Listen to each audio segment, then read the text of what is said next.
Assalomu alaykum.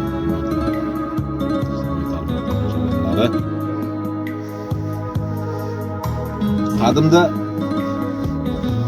o'sha zamonlar zamonida, o'sha o'tgan zamonlar zamonida ilm o'sha islom dini kuchaygan vaqtida yurtimizda qanchadir bosqin bo'ladi-da, endi qaysi davrda bilmadim. O'sha davrda bir buyuk yetishgan ilmli inson namoz o'qib turadi. Qoqa qochib chiqib ketadi. Namoz o'qib turgan paytda shogird yugurib keladi, hansirab. Ustoz deydi. Namozni o'qigandan keyin ustoz deydi. Kofirlar daraga kirishdi deydi. O'qing ularni ko'zini yiqiting deydi. Siz tag'in orqaga qaytargan insonsiz, ilmli insonsiz deydi. Barcha amallaringizni qo'llang deydi. Unda ustozi bir javob bilan javob qaytaradi shogirdiga.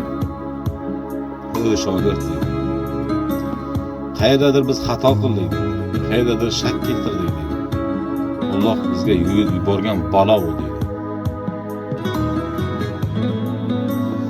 Bizga yuborgan balo meni Xudo qaytarmasa, uni men qaytarishga kuchim yetmaydi, imkoniyat yetmaydi. Duo qilsam boshqa masalan, yurishni qochamiz ketdi. Gap dindolar shundaki, bu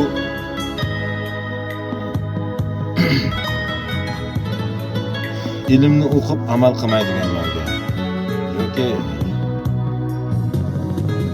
bir oy ro'za deb hijob taqib olib, yana ro'mol taqib olib, ro'mol yechib olganlar yoki hijobni moda qilib olib,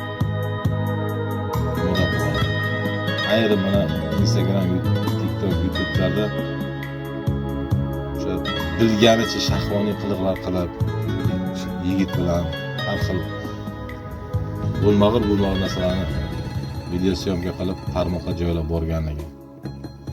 Faqat ayollarga tegishli emas, erkaklarga ham bor. Ro'za Ramazon oylarida tiyilib ro'za chiqqandan keyin yana o'sha eski ishini davom ettiradiganlarga tegishli. Yoki bo'lmasam Allohning uyiga borib kelib, o'sha Makka Madinaga borib kelgan yoki Umraga borib kelgan insonlar borib kelgandan keyin kibr havoga berilib, yana o'sha oldingi ishlarini prosentcha o'sha og'zida qo'pol gaplar ishlatilishi yoki yomon ayollarga yurishi davom ettiradiganlar tegishli bu qo'shtirnoqchidagilarga. Masjidga borib, masjid darvozasiga kirgandan keyin melinkini skursini qo'shib olib, undan keyin chiqib yana bilganchalik ishlarni davom ettirishi. Xullas kalom, dinni ustidan, islomni ustidan keladiganlarga tegishli. Islomni niqob qilib oladiganlarga tegishli bu gap. Bir kun Allohning balosi bor bunda. Xuddi o'sha ilmli odam aytganidek, o'sha burun zamonda bo'lgan voqea va hodisa bo'lganidek, har narsa o'zidan o'zi bo'lmaydi.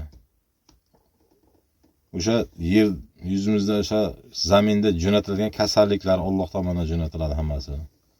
Qayerdadir xato qilgan bo'lsak, o'shani balosi keladi.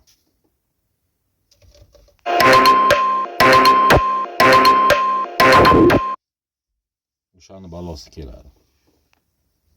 Shuning uchun buni esdan chiqarmangizlar. Yana ham aytaman. Dinni niqob qilib olgan bu erkak va ayolga tegishli. Hijobni taqib olib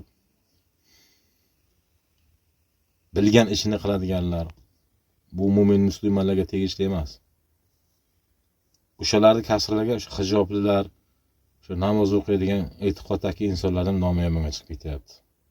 Mashina bozorda aralashish, hojaka bo'lib olishi, bozorlarda mol bozormi, mashina bozormi, qaysi bir sohada bo'lsa hojakani qo'shib yuborganlarga tegishli. Bir kun Allohning balosi bor. Buni Xudodan boshqa hech kim qaytara olmaydi. Bir ayolda namoz o'qigan ham bir ayolda namoz o'qib hot ibodat turib ilmli odamlar ham qaytara olmaydi. Alloh jo'natgan baloni. Buni esda tutinglar. Va qiladigan ishlaringiz xato va to'g'riligini bilinglar. Xudoning balosi bor bir kun. Salomat bo'lasizlar.